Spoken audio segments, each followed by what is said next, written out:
we'll get started.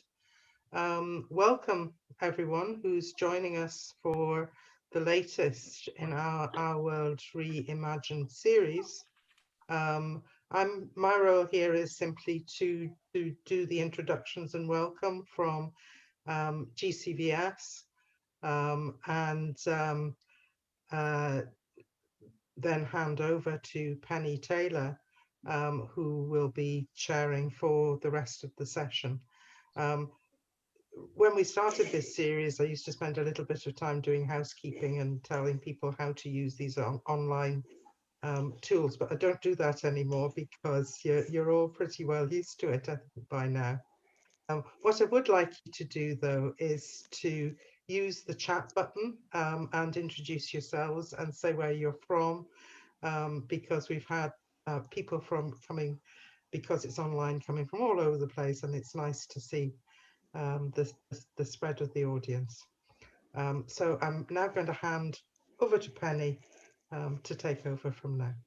Thank you so much, Susie, and welcome to everyone. This, I think, is number 9 in this series of discussions, Our World Reimagined, big ideas for a better future. And I have to say, the optimism that I feel having heard the presentations I've heard today is very, very welcome. So it's my great pleasure to introduce our next speaker. Before we go there, can I just remind everyone that if you want to share some of this thinking, there's a hashtag OWR big ideas. Please use it and let's spread this word as widely as we can. I know that Anna Coote's going to be talking to us from London. I'm in Glasgow. It would be great to know where you are. Oh, we've got somebody from Yorktown, VA, USA. Is that Virginia? Forgive my ignorance. We've got somebody from Edinburgh. Fabulous. Keep telling us. If you want to ask questions, if you want to pose questions for Anna, please use the Q&A function, because it makes it much easier to track where people's questions are for me, because I'm watching both sides of this screen. So without further ado, we're going to hear from Anna Coote, who's Principal Fellow at the New Economics Foundation. Welcome to you, Anna. Hello, thank you for having me. You're going to be telling us about, you're going to be making the case for universal services in a minute. But before we go there, for those of us that don't know, could you tell us what the New Economics Foundation is? Sure. The New Economics Foundation, or NEF as we know it, is a London-based think tank, as we would call it now. It's about it's nearly 30 years old now, and it was originally set up as an alternative to the conventional economics, and it has been right the way through trying to craft a new economics that serves the interests of people and the planet rather than the other way around, which is how conventional economics tend to go. So it's not a very large organization. It's been quite influential in some ways. So tell me what I mean, in the 30 years it's been in existence, what has its influence been? And also, who funds it broadly? We get funding from a range of, we don't take corporate funds, we get funding from trade unions, from funding grant giving foundations, from individuals, from followers and supporters. And our influence, for example, I think the ideas about the Green New Deal started with NEF. I think the idea that you should measure the success of an economy by well-being rather than just GDP started with NEF, and many other things. We opened the debate about a shorter working week, and we've now just got a new book out called The Case for a 4-Day Week.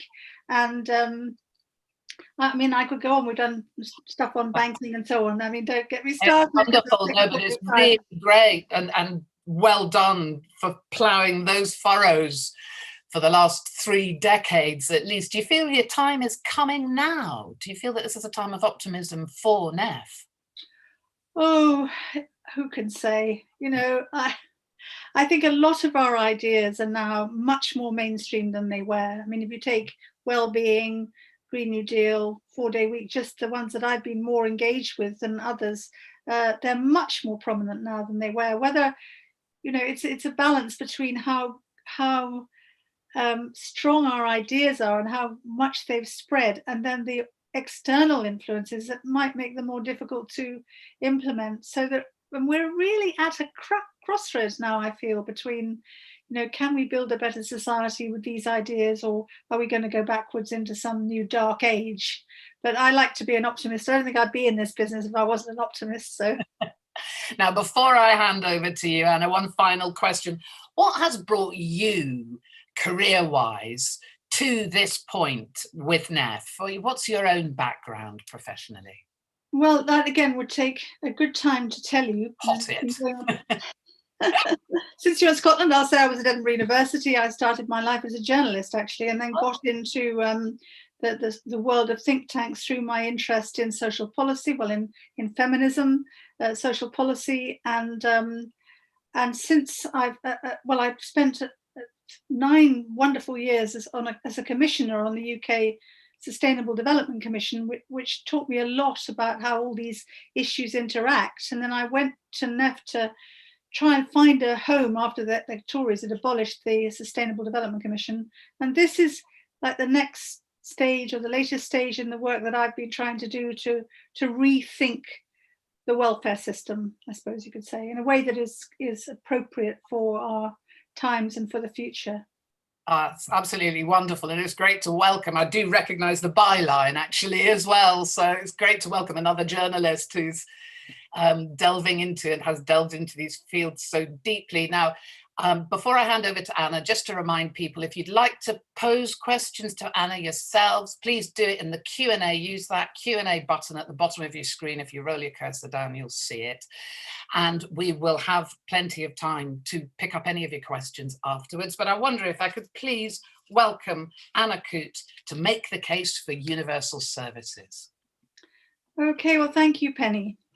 UBS, Universal Basic Services, aims to ensure that everyone has access to life's necessities, the things we need and can't do without, if we are to lead a life that we value. So it's the essential bedrock that underpins individual freedom and security, sustainable social justice, and economic prosperity. And I find it easier to explain what UBS is about by reversing the order of those 3 words. So services are the things that we do together, collectively, to serve the public interest. Basic means that they are both essential and sufficient to enable people to meet their needs and to flourish. And universal means that everyone is entitled to services according to need, not ability to pay. So UBS is best understood, I think, as a principled framework for developing policy and practice. It breathes new life into the collective ideal that inspired the post-war welfare settlement, and crucially, it reimagines that ideal so that it works for us today, and it tries to re-engineer it so that we can achieve a sustainable future. The starting premise is that everyone has a right to the necessities of life, what we need to live a sufficient and flourishing life. It challenges prevailing politics and economics because it's based on needs and rights and not on wants and markets. Human needs, as opposed to our wants, are universal across time and space. The detail of how our needs are met will vary a great deal between generations and locations, but certain factors are constant. Universal needs include education, healthcare, shelter, secure and non-threatening work, water and nutrition, security generally, significant primary relations, and a safe environment. And this is the work that need theorists have been doing to bring all this together. And many would now argue that access to motorized transport and to the internet should be included in the list. Now, as you all know, in Scotland and in other social democracies, some of these are provided collectively through public institutions and funded through taxation. Healthcare and education are obvious examples. And these are in-kind benefits that offer a vital security to all of us, regardless of how much money we have.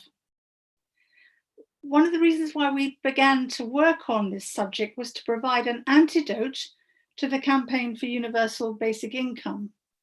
We point out that income has got two components, so two sides of the same coin, if you like. There's cash and there are in-kind benefits, otherwise known as public services. And these two are interdependent and inextricably linked. The less you have in services, the more cash you're going to need to get by. And the worst thing we could do would be to focus public spending on cash handouts so that there's not enough left for services. But while people seem to find it quite easy to support ideas about cash income, the human and economic value of in-kind benefits is poorly understood and underrated. And worse still, the future of these in-kind benefits is very severely threatened because of neoliberal ideology, decades of austerity, generations growing up with little or no experience of what a successful, popular welfare state would look like. And then more immediately and dangerously, they're threatened by the economic after effects of COVID and Brexit. So UBS aims to defend and improve the services we already have, and then extend the same approach to other areas of need, such as care, housing, transport, access to the internet. It offers a strong, coherent political programme, which has got a clear vision for the medium and long term, and a set of manageable steps in the short term too. So where you start putting these ideas into practice is up to you. There isn't a one-size-fits-all formula. Each area of need requires a customized approach.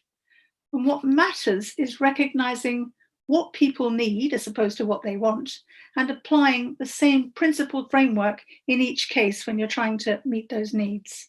And here are the key features of that framework, key principles, if you like. Firstly, access to life's necessities is a universal right, not a privilege.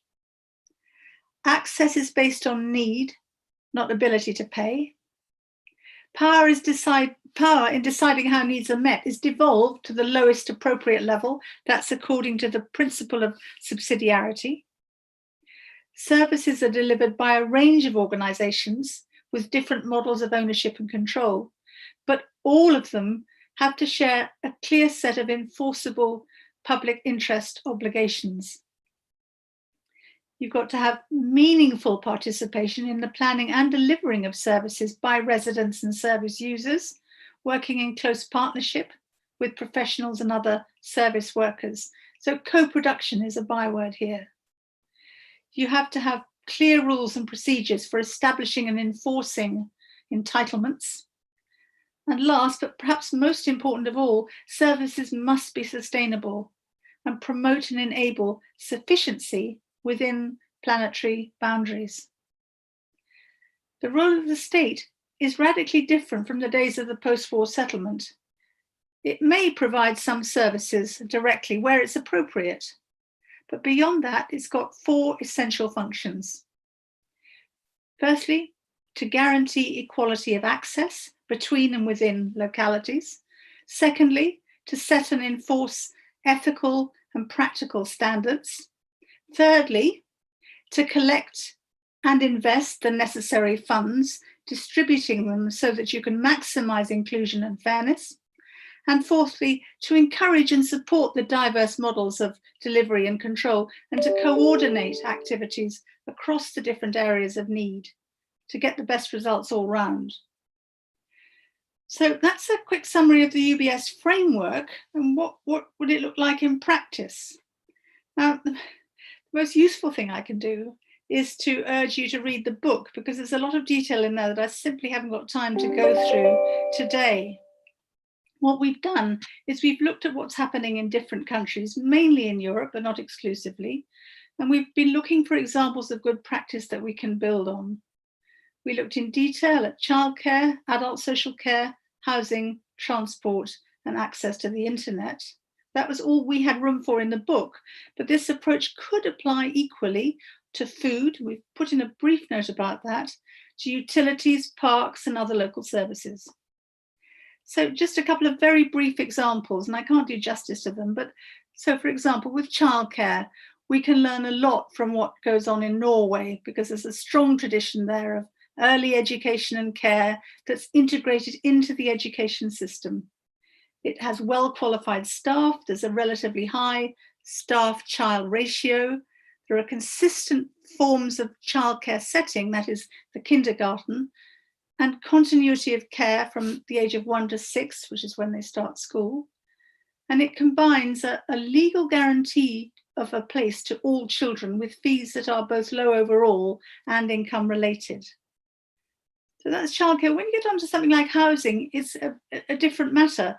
With housing, it isn't just about bricks and mortar, but it's about the quality and sustainability of neighbourhoods. It's about transport routes. It's about how much control residents have, and it's about affordability. A great deal depends on relationships between private sector provision and and government regulation. So you've got to get that balance right. We can learn from Austria about land ownership and socially mixed communities. We can learn from Denmark about cooperative models of ownership in housing, from Germany about sustainable housing, and the Netherlands about price control, and much else besides. But what I want to emphasize is this: UBS is about more than delivering a service. It's about designing a package of measures to ensure that people's needs are met. The nuts and bolts of the package will be different in each case, but the package as a whole will comply with the same clear set of principles. And it draws on a great deal of what you've already been talking about in this series: community wealth building, participative democracy, an enabling state, a well-being economy, and much more. So UBS belongs to, if you like, a family of big ideas that fit together and interact to shape our future in the way that we want it to be. You can make a modest beginning immediately and build the UBS package incrementally, as long as the direction of travel is clear. There's obviously a vital role in many areas of need for private expenditure. So it's important that people have enough money to live on. And that's part of the vision of UBS. What we propose as a partner policy, if you like, to UBS is a guaranteed minimum income, which isn't the same as UBI, although it's very closely related. It's not an automatic payment to everyone, regardless of need, but it's a guarantee to everyone that their income will not fall below an agreed level of sufficiency. And what is agreed to be sufficient will depend on what in-kind benefits are available. And overall, the cost of a minimum income guarantee is hugely lower than UBI. But what matters is more than money. And I mean, take food, for example. Of course, people need to have enough money so that they can buy food. But making sure that people have enough money is not the only thing we need to do. But it's not about food banks either. It's about government action to ensure that nutritious food is available and affordable in every neighbourhood, and that food systems are sustainable. So that's where the package comes in. You do need income, but you also need a range of collective measures to make sure that everyone's needs are met. So the cost of extending the UBS framework to the 5 areas we considered in our book has been estimated very roughly, I have to say, at around 5% of GDP. The actual cost will depend on the speed and the scope of change and on the quality of the services as they are built up. But crucially, it's not just expenditure, it's investment in the social infrastructure on which all our lives and the wider economy depend. It's a more efficient system than a purely market-based services, because you could get economies of scale and you avoid the moral hazards and the transaction costs associated with markets. It's a preventative program which will help to keep people well, reduce inequalities, build social solidarity, and it generates relatively secure employment across all skills levels. It promotes ecological sustainability because it's a form of public consumption that can be managed to achieve results within planetary boundaries in ways that can't be done through individual market transactions.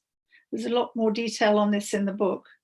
It's redistributive. It promotes greater equality because in-kind benefits are worth much more to low-income households than to those who have more money. So as a result of all this, UBS can reduce demand for costly interventions to cope with the consequences, ill health, unemployment, climate change, and other forms of social, economic, and environmental disruption.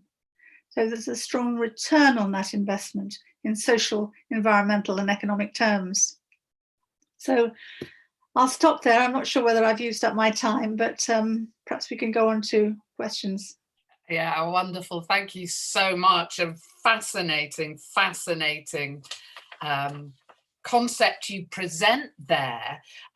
Before I go to a question that's come in, I wonder if I can ask, you talked about 5% of GDP. Have you done a kind of cost benefit analysis of that in similar terms? Will it actually save us money?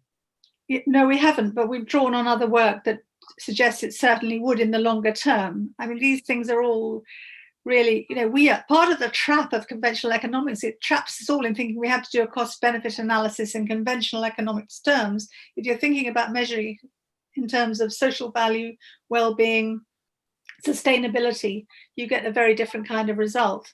But this is work we need to do. And I mean, we're in a way new kids on the block in the policy arena, and we need to do more research on this and more measuring of costs and benefits in whatever terms we find we should be doing. And we'll be doing that over the next year or so, I'm sure. Thank you. It'll be interesting to hear what participants in this also think about how you present this to the current generation of, for instance, politicians or the people that make decisions about these things. What do they need to hear? Yeah. Absolutely. I can just say we've just launched this new project that we're doing through Prime Economics with to try and bring universal basic services into the political agenda. So we're looking at how we frame it, how we communicate it, what are who we need to talk to. So I think that'll be very important because we've got the book, but that's just a beginning. Well, I tell you, it would be really interesting to know a bit more about the book. And if anyone has that information, could they please put it in the chat boxes, because we can then share that. I want the book. So we'll find out where to get it, what it costs, who publishes it. We have some questions. Let's go to those first. Beatrice Vegas is asking what the in-kind benefits are that you've referenced there. Can you just explain again? What do we mean by in-kind benefits in this context? Healthcare, education, childcare, adult social care, housing. It could be access to public transport, because you need to get around to the internet. These are the things we need in order to lead a life that we value. So they're related back to the in-kind benefits, are related back to these universal needs I was talking about at the beginning. I hope that's clear. So they're in kind because we don't pay for them directly. We pay for them, or we pay for them collectively through taxation. Yeah, absolutely. And that was going to be one of my questions for you is, you mentioned Norway. What kind of taxation might this involve to pull it off in the United Kingdom? Well, I think we just have to go at it gradually. What we're suggesting is not that you suddenly go out and raise lots of taxes and then suddenly magic up a great big new childcare system, but that we learn from what the Norwegians do and what other countries as well. I mean, they just happen to be the best example that we could find. And we think, well, what are the component parts of a really good childcare system. And I mean, there's loads of research on how decent childcare can feed back into the economy in terms of, participation by parents, about the positive impact on children, how children who had decent childcare benefit more from schools, go on and get better jobs and so on. But, we also always have to ask ourselves whether we want to judge this just by whether or not it can help the economy grow. And I think if you listen to Mark Carney's Reith lectures, actually, I'd say, I was listening to it this morning. Yeah, this is what I mean. We've got to think in new terms about what we're trying to do here. It's about collective responsibility, pooling our resources so that we can share the risks that we all face from the beginning to the end of our lives. Let me pick up a response from Beatrice Vegas as well, who asked that original question. She's saying also need and not income. She's saying my council is definitely using income to decide what help they will give me. The dilemma is if one can afford, then one would not lessen the burden on the welfare state if we paid.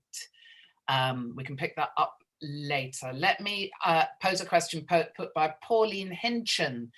If UBS allows for all different forms of delivery companies, i.e. co-ops, private landlords, in what way is that not a marketplace? Well, partly because, as we say in the book, what we would aim to eliminate profiteering from this system, but not ruling it out from a start, because there are some small organizations, social enterprises that do need to turn a small profit. But I think the critical point is that we look for a way of ensuring that any provider that is providing a service that is funded through collective means, through taxation, must sign up to and have enforced a set of public interest obligations. It's a sort of social licensing system.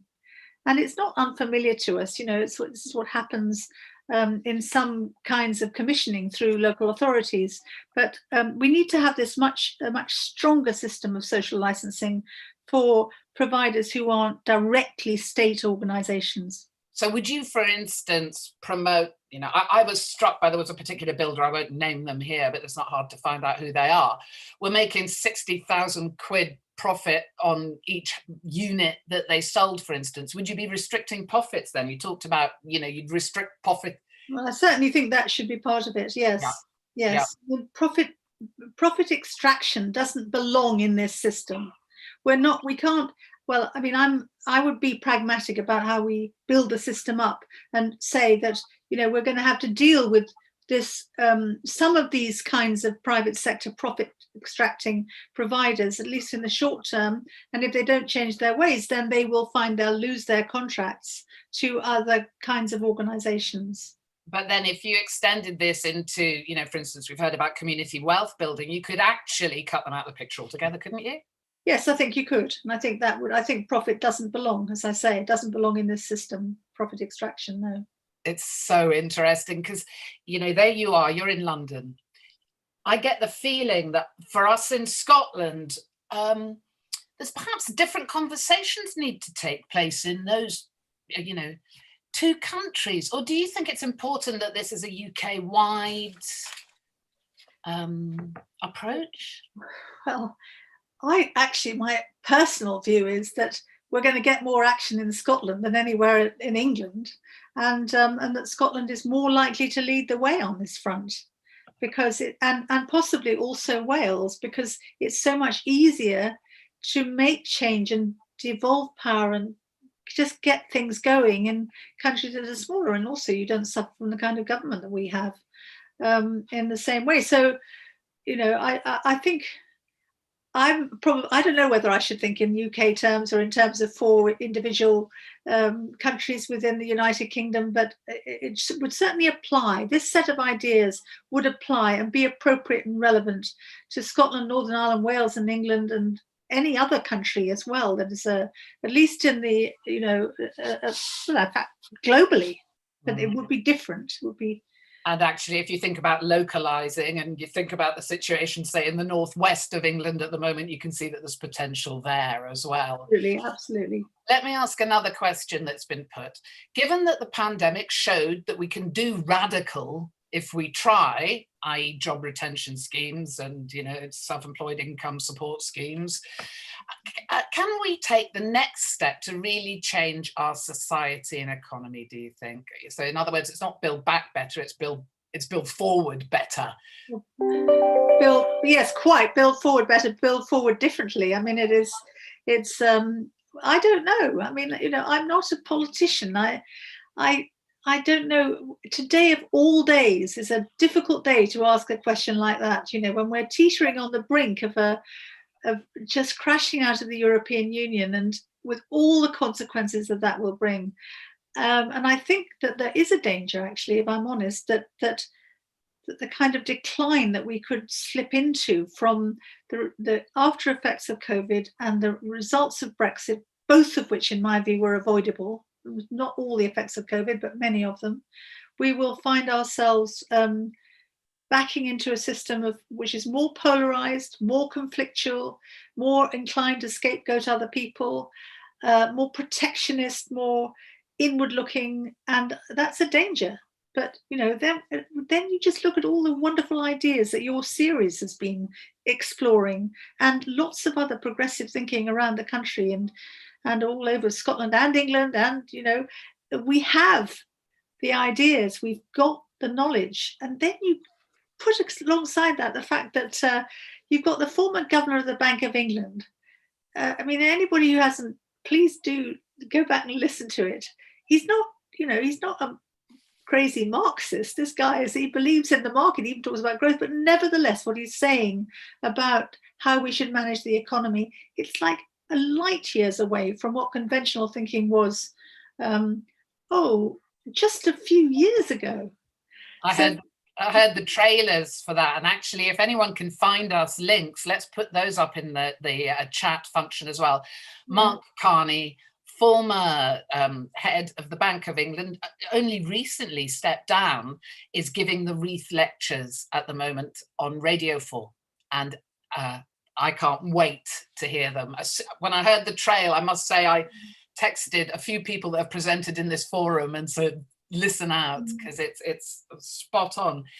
Now, even before we had COVID, and even before Brexit was a reality, we saw inequalities growing across the United Kingdom. We saw it first, I think, in Scotland, where life expectancy is now falling for the first time in modern history. If it's as bad as we could predict, Brexit stroke COVID together, does that not present an opportunity for doing it differently? Things have to break. Do they have to break? Ooh. You know, there's an old theory among certain elements on the left that thinks the only thing you can do is just tear down the whole system, because unless you tear down the whole system, you'll never be able to build anything that you want again. And I think that there's so much collateral damage in that kind of destruction. But maybe that's not what you're getting at. But is it going to break? Well, it's practically broken now. And I suppose, you know, what we're desperate for in a way is a kind of alternative leadership. And, you know, I don't like to rely too heavily on leaders. I don't know what you think, but I wish we had somebody who could articulate as one the ideas that we've got and that you've been exploring in this series, and some of the things that Mark Carney's been saying. And just, you know, we haven't really got that national figure. I mean, Nicola Sturgeon is way ahead of Boris Johnson on this, as everybody knows, but still, she speaks for Scotland, not really for England. And my goodness, we need somebody who can do that. And here's a contribution from someone that's saying the reality in Scotland is often very different from the political rhetoric, even here. And for this person, social care is a perfect example. They're saying, I've lost that question, but basically, you know, we've got this situation, we've got a social care review taking place in Scotland. How radical do you think it ought to be? I mean, I know Scotland's system is well ahead of ours in England, So, you know, I would encourage you not to be entirely despairing about the system you've got in Scotland. You should try living here and looking at what's going on here. But you know, I see no reason why. And there's been how many royal commissions and this review and that review about social care and how to fund it and how it should. And you know, I think we've got to bite the bullet about paying for it and make sure that we have something knitted into the taxation system in whatever way that enables us to be able to cover the costs, so that people can live in dignity when they need it, and pleasure. Well, I found the original question that was posed, and it's saying a debate has risen in Scotland about a national care service, specifically a national care service, although without clarity about what this might mean. This person's saying, is there not a risk of losing good local services if we have a national service? What can we learn from the Universal Basic Services framework to inform that thinking that's happening right now? They've got to report by the end of January. Well, listen, I think that our framework offers a very useful way of thinking about what a national care service might look like without becoming a kind of a big top-heavy, you know, uniform system. It's about plurality and diversity within a framework that enables everyone to have a standard that is sufficient and acceptable and appropriate for them, and that where everyone can get access regardless of need. So I think actually, yes, I think the UBS, if you look at the framework that's set out in the book, and I hope you can all get hold of it.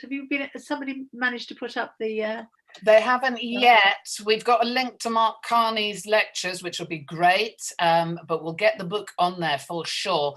And if we don't get it on there in time, we'll share it. Yeah, because I mean, I could look at it now, but it'd be a bit distraction. Oh, you keep talking and we'll get round to that later.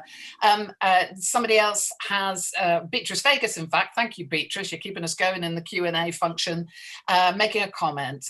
Collective burden is such a beautiful phrase. If only more folk would subscribe to it, she says. She says, I hope it's UK-wide. I'm in England and no one is talking about it like this here. Beatrice, it would be helpful to me if comments were made in the chat function and questions that are being posed in the chat function were made in the Q&A, because otherwise I feel like I'm chasing my tail. So thank you. Oh, there's Angelo Hagan has posted a message saying several links to books are already up and your book is from Polity Press, £9.99. We'll find it, so don't worry about that. It's really it's challenging, isn't it? Because in Scotland, we hear a lot about universal basic income, and I was intrigued to hear you basically, pouring a bit of cold water on that. I think that might be a surprise to a few of us in Scotland, actually. I'd be interested to hear from participants. Is it a bit, is there a sort of sense of competition here around these ideas, Anna?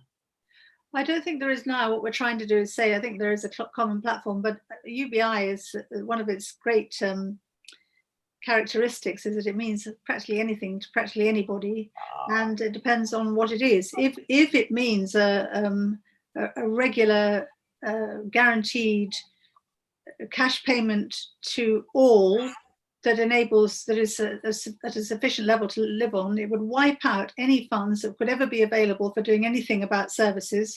And it also gives a very strong ideological signal that what matters is money and not collective action. And so there's a problem of how much fiscal space it leaves for in-kind benefits, the other side of that essential coin, and also how much ideological space it occupies, that and about the direction that we go in. Now, if basic income were to mean a guarantee that nobody's income would fall below a certain level, you get almost everything that most people who are searching, who would support UBI want, and you can also have that as a really strong policy partner to the idea of UBS. Or something. I mean, it does. People say, "Well, I know you big UBI would really be unaffordable for all of us, but let's just have a little bit of it. Let's go just a bit of the way." So then my question would be, well, what's the point of having a little bit of UBI if you've still got to have means testing for top-ups, and do you mean just a little bit to start with? And if that's the case, what happens when you get to something that's sufficient? You still can't afford the services. So my pitch to all those people who say they want UBIs, just think of UBI, think of income as having two sides of the same coin. You've got the cash and you've got the in-kind benefits, which is what I'm talking about. If we can get the right balance between those two, and work out and understand how the quality and reach of services will hugely affect how much cash you need. And you can't solve our problems of poverty and inequality and people not having their needs met just by trying to hand out a bit of money to everyone. So it's a terrible distraction at one level, but the impetus behind it and the values behind it for many people, not for all of them, are really absolutely aligned with ours. Thank you. Before we go further, I just want to say I didn't mean to upset anyone by suggesting that we're clear about the Q&A and the chat function. Please do whatever you want with any of those columns. I'll work it out. You go for it, because this is just such a rich conversation. So keep going. I'm intrigued. Somebody's asked a question around taxation. Shouldn't we just commit to raising the money we need and spend? I mean, I'm conscious that money at the moment is funny money. Yeah, we have thrown billions of trillions of zillions at COVID that it doesn't make any sense anymore. Shouldn't we just keep going with that and build this thing and then worry about how we pay for it? Or is that totally irresponsible, Anna Coote? Well, I mean, I don't believe in endless supplies of money just being printed and that will be all right for all of us in the long run. I'm a bit more measured than that, I think, but I do take the view that if governments can find the money to do some of the things they've been doing, I mean, it's just unbelievable the way they've spent the money over COVID. And I don't know where a lot of it has gone. Exactly. But if they can find that kind of money, they can find a great deal more, and it will be much better for all of us if it could be invested in the services that we need. But I think that in the end, we do need to think about taxation, but we can't. I mean, it's about gradually shifting the center of gravity, if you like, of our politics away from where we are now, where everybody seems to be in favor of no taxation, but want everything, and realizing that we can, if we invest in the social infrastructure, which does yield returns, as I tried to explain, that money is well spent, unlike the money that was chucked away on, crony contracts for PPE and God knows what else during the COVID crisis, and still is being, as far as I know. So it's good, wise use of public money is important. Yeah. Yes, we need to make wise decisions about our taxation. No, we can't print money endlessly and solve all our problems that way, and unless we want to live completely outside the global economy. Perhaps some of us do. We could discuss that at another time, maybe. But anyway. It would be really interesting to know what people thought about the gradualist approach, or, do folk taking part in this discussion think, revolution, actually, we probably This is revolutionary, Pennie. Yeah. This is revolution. Yeah. Revolution we can do rather than revolution we can just dream about. Yeah, that's good. That's a really good slogan on it. We have links up here for the book in the chat function. Please use that and make the most of that. Here's a question. How do we change the debate on taxation, and that we all benefit if we create better public services which focus on prevention, on well-being, etc.? It's not necessarily the people that are taking part in this discussion that would need to be convinced on that. Yeah. It's the people with the power, perhaps, that can make like police horses, keep their heads down and keep on going until this all stops. How do we change that debate with them? Yeah, I've come here with a set of proposals about universal basic income, and you're asking me how we can change the public opinion across the nation on taxation. Well, you tell me. I mean, this is what, but But, all I can say is we've got to have the ideas. We've got to know how to implement them. We've got to be able to take small steps first that will give people the confidence to go onwards. And we've got to be aware of what the options are, what the possibilities are. And also, I would say, we've got to avoid silver bullet solutions. And I must say, I think that sometimes, not for everyone, but UBI is a kind of silver bullet. Oh, well, if only we had UBI, everything would be fine. No, it won't. It won't. We've got a much more complex battle on our hands, trying to defend the public services that we have and to extend them so that we really can meet people's needs. Now, so far, we haven't got around to talking about, the environmental issues that you touched upon, but I'm about to introduce Neil Lovelock from the Glasgow Eco Trust, who's been asked to give a response to what you've been saying, Anna, a response from the third sector, and then maybe we can open up into further discussion. Neil, can you take yourself off? Yeah, great. Yep. Thanks very much, Penny, and thanks very much, Anna, for the fascinating presentation and discussion there, and welcome to everyone.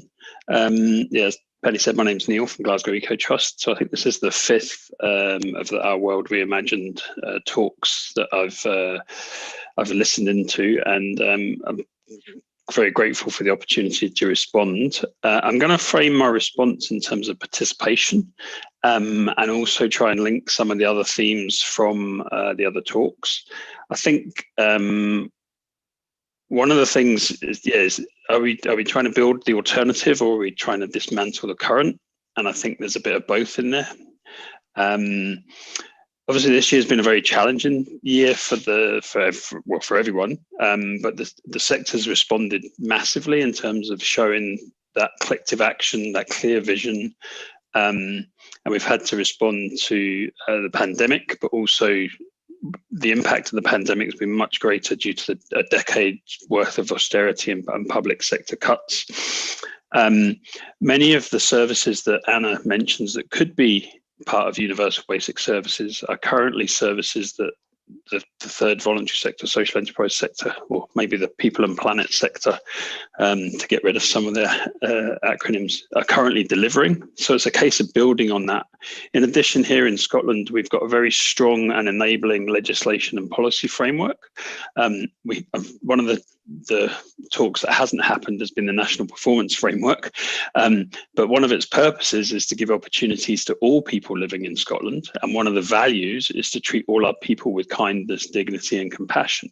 So we've got something to build on there about how does the enabling state facilitate people to participate, and does universal basic services allow people to participate in decisions that affect their day-to-day life.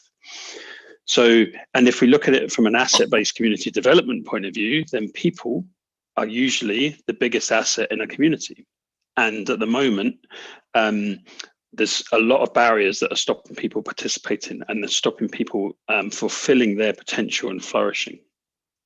So, and we all know in this sector, one of the things that Catherine Trebek mentions in the wellbeing economy is the surviving and coping, the SC, and then the systems change SC. And we know that a lot of people have been spending huge amounts of time, effort and money in helping people survive and cope. And many of those people are still being supported many years later to survive and cope. So the system's not working. This fascination, this free market economy, the neoliberal capitalism, this profit extraction that you mentioned, Anna, the obsession with GDP and economic growth, it's come at a huge cost to people, place, and the planet, in particular, communities. And we need to change that narrative. So we need to amplify all the great things that this sector's doing. And we need to come together collectively. One of the challenges around that is that the current system has been designed by the few, for the few, and it works extremely well for the few. Whereas we need to design a system by the many, for the many, and that presents some challenges of getting everyone together. But I think it's doable, and there's opportunities there. We've got this kind of collective responsibility to do that.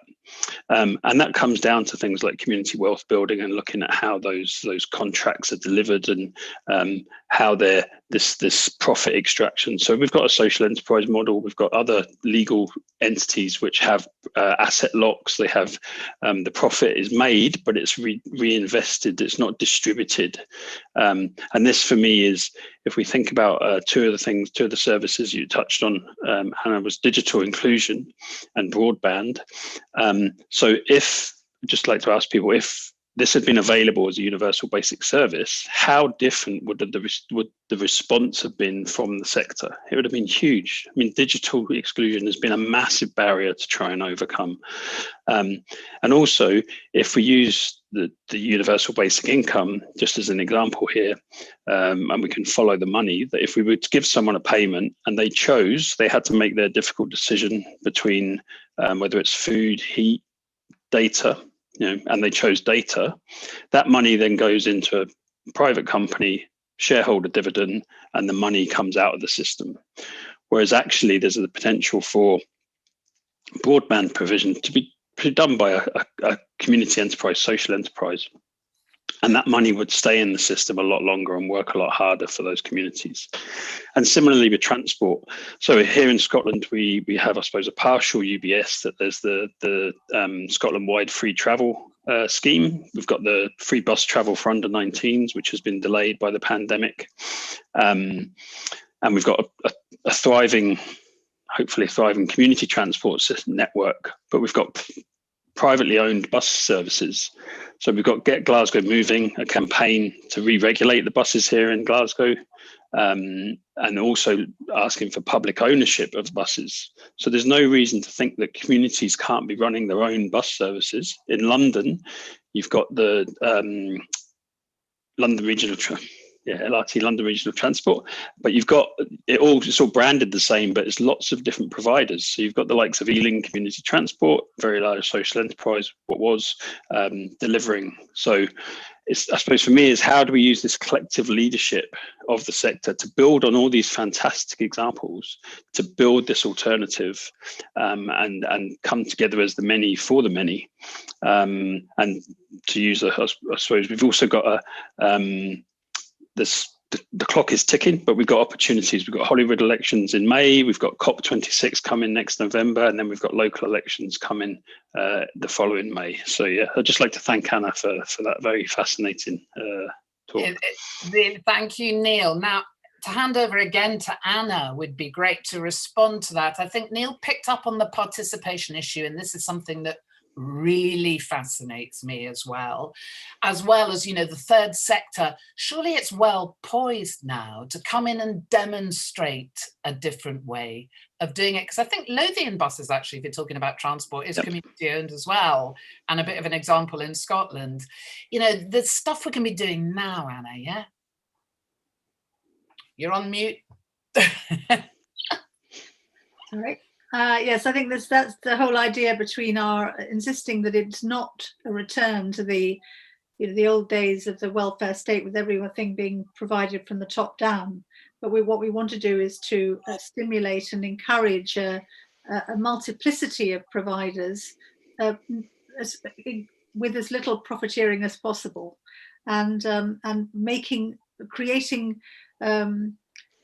partnerships and other systems locally that can oversee the sort of flourishing, if you like, of a whole range of different social enterprises and cooperatives and all of that. And I think, we say, democratic dialogue is a really important part of the decisions that will be made on universal basic services. So which needs are you going to prioritize, who's going to be involved, setting up what the standards should be. And we are inspired by some of the citizens' assemblies, and the Irish example, for example, and other local decision-making models that have going back to the early days of the citizens' juries back in the 90s and beyond that, I'm sure. So we want participation by residents and service users in decisions about what services, how they're provided, and involvement as far as possible in the delivery of services by people, so that you're knitting the sort of everyday assets of communities and families into those organizations, those local organizations who are going to be able to make sure that everybody gets the services and that the standards are right, and who can support those people who are working on a voluntary basis perhaps, and create a relationship between paid and unpaid labor. I mean, there's all sorts of ways in which you can do that. You would do some things differently in transport from what you would do in, say, social care or childcare. But yes, you need systems that are controlled as low as down the system as possible. That's what we talk about, the principle of subsidiarity. It's a horrible word, but it's got a great meaning, which is you all know this, I'm sure.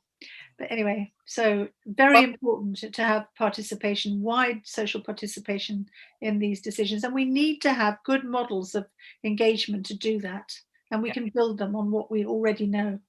And Neil, you've commented that it's worth noting that Scotland has some of the largest local authorities in Europe with the least amount of devolved powers. You know, how do you think that here in Scotland we could be doing this quite quickly? I mean, I'm thinking about Ayrshire, wasn't it, that was doing community wealth building, for instance. The Ayrshires, maybe both the Ayrshires, I'm not sure. Neil, you're on mute just now, but I wonder if you want to come back in on that. Yeah, I think having more, I mean, there's some discussion around whether there should be another tier of local government below the current council structure to give, going back to kind of like the borough basis and giving much more autonomy to those local areas. But that principle within community wealth building of, if you look at Preston, they started in looking at allocating of how public money is spent, how much of it goes into that local economy, and then the next stage, the next phase of that was then to say, well, what services could the community could be delivered at a local level? How do we develop those? So then moving into worker-owned cooperatives and other things like that. So yeah, I think it needs to come from both ways. But if there was more local control, local democracy, it would absolutely be a huge barrier removed. Can I just add, I think we do need to, I agree with you, Neil, completely about that. And with the only caveat being that, not all localities start out with the same degree of, some are much poorer, much more transient than others. And so there is a role for national government to make sure that localities have as much chance as possible as getting a fair crack at the whip, of being able to enjoy equal access to these services. And so that means distributing public funds, shared resources across different boroughs so that they can all have a chance. Because, and I think picking up on that, and we've only got 3 minutes to go, it's been pointed out to me that it's North Ayrshire Community Wealth Building, so it's North Ayrshire that needs to get the credit for that. It's a pilot. It's another pilot. Is there a fear that we get stuck in the endless system of piloting and never actually move this off the ground, Anna? That's a matter of political choice. And it's also a matter for campaigning and, putting the pressure on our governments so that we don't just disappear down the spiral of endless pilots. Yes, we do need to test this stuff out, but we need to build. So perhaps we shouldn't call anything a pilot. It should just be a first step on the way and learn as we go. Cool. Thank you, Anna. Somebody has pointed out that citizens' assemblies might sound good, but they exclude participation. For example, weekend sessions not accessible with caring roles, for instance. So there've got to be more creative ways of doing it, yeah? But don't let the imperfect be the enemy of better, or of course there's going to be drawbacks with practically every system, especially when it comes to dialogue, which is so demanding and complicated, and people who don't have time are going to find it difficult to participate. This is just amazing. I could go on talking about this. We've got 1 minute left. I want to thank so much Anna Coote. We'll get your book. Everybody's going to get your book. Read it and share it. Neil Lovelock, great response from the third sector. Before we hit 3 o'clock, our next Our World Reimagined session happens on Monday at 2 o'clock, when Neil Crowther, co-convener of the Social Care Future, is going to be looking at a new vision for social care. And if that doesn't excite you, nothing will. Thank you so much. Great to hear you. Goodbye. Bye.